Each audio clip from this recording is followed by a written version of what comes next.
آپ کے لیے، آپ کے بچوں کے لیے یہ جاننا بہت ضروری ہے کہ ہم فلسطین سے، مسجد اقصی سے، بیت المقدس سے محبت کیوں کرتے ہیں۔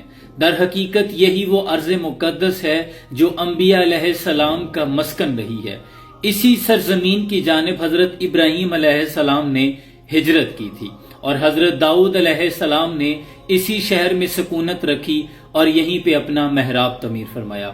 حضرت سلیمان علیہ السلام بھی اسی شہر میں موجود تخت پر بیٹھ کر پوری دنیا پر حکومت کیا کرتے تھے۔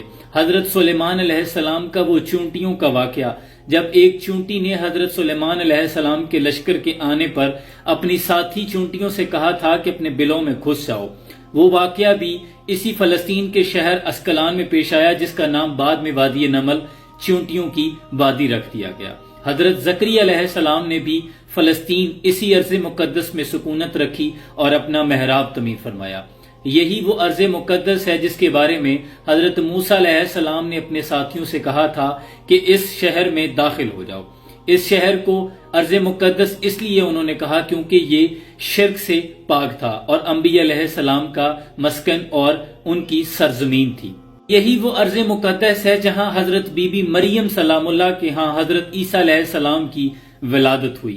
اسی ارض مقدس سے حضرت عیسیٰ علیہ السلام کو اللہ نے آسمانوں پہ اٹھا لیا تھا، اور قرب قیامت میں اسی کی ایک مقام سفید مینار پہ حضرت عیسیٰ علیہ السلام کا ظہور ہوگا، اور اسی ارض مقدس میں حضرت عیسیٰ علیہ السلام مسیح الدجال کو قتل کریں گے۔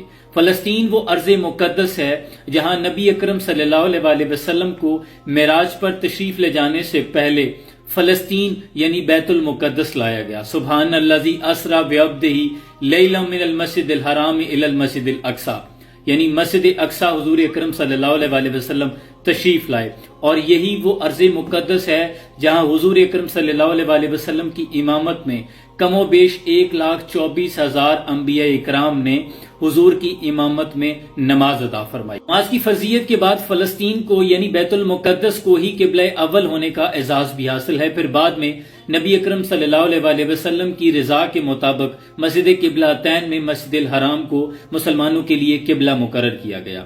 حضرت ابو ذر غفاری رضی اللہ تعالیٰ عنہ فرماتے ہیں کہ میں نے نبی اکرم صلی اللہ علیہ وسلم سے پوچھا کہ یا رسول اللہ صلی اللہ علیہ وسلم، اس ارض زمین پر سب سے پہلی مسجد کون سی بنائی گئی؟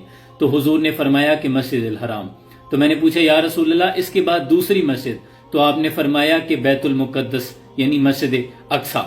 اور پھر میں نے پوچھا کہ یا رسول اللہ ان دونوں کے درمیان کتنا وقفہ ہے؟ تو آپ نے فرمایا کہ 40 سال۔ اکرم صلی اللہ علیہ وسلم کے وصال کے بعد حضرت ابو بکر صدیق کو فتنہ ارتداد اور دیگر کئی مسائل کا سامنا تھا، جن سے نپٹنے کے لیے آپ کو عسکری اور افرادی قوت کی اشد ضرورت ہونے کے باوجود آپ نے حضور اکرم صلی اللہ علیہ وسلم کا تیار کردہ لشکر فلسطین کی جانب روانہ کر دیا تھا، جو فلسطین کی اہمیت کو اجاگر کرتا ہے۔ پھر اسلام کے سنہری دور فاروقی دور کے اندر حضرت عمر کا تمام علاقے اور دنیا کی دوسری فتوحات کو چھوڑ کر فلسطین کی فتح کے لیے خود آنا اور یہاں آ کر نماز ادا کرنا اس شہر کی فضیلت کو واضح کرتا ہے۔ المقدس کا نام قدس قرآن کے نازل ہونے سے پہلے تک تھا، اور قدس اس کے نام کی اہمیت کو واضح کرتا تھا، دوسرے تمام شہروں سے اسے فضیلت بخشتا تھا، لیکن جب قرآن نازل ہوا تو پھر اس کا نام مسجد اقصی رکھ دیا گیا، اور اس شہر کو رومیوں کے جبر و استبداد سے بچانے کے لیے تقریباً 5,000 صحابہ اکرام نے شہادتیں دی ہیں، اور شہادت کا یہ باب آج تک بند نہیں ہوا، آج بھی جاری و ساری ہے۔ فلسطین کی عظمت کا اندازہ اس بات سے بھی لگایا جا سکتا ہے کہ یہاں ادا کرنے والی نماز کا ثواب 500 گنا دوسری نمازوں سے زیادہ ہے۔ اس لیے ہم کہتے ہیں کہ قدس ہمارا دل ہے اور ہمارے دل قدس کے ساتھ ہیں، اور بیت المقدس نبی اکرم صلی اللہ علیہ وسلم، حضرت عمر فاروق اور سلطان صلاح الدین ایوبی کی جانب سے ہمارے لیے تحفہ ہے۔ یہ ہماری غیرت اور عزت کی علامت ہے، ہم اس کے 1 انچ حصہ سے بھی دستبردار نہیں ہوں گے۔ اللہ قدس کی رونقیں بحال رکھے اور اس کی جانب میلی آنکھوں سے دیکھنے والوں کو نیست و نابود فرما دے۔ سلام پہنچے۔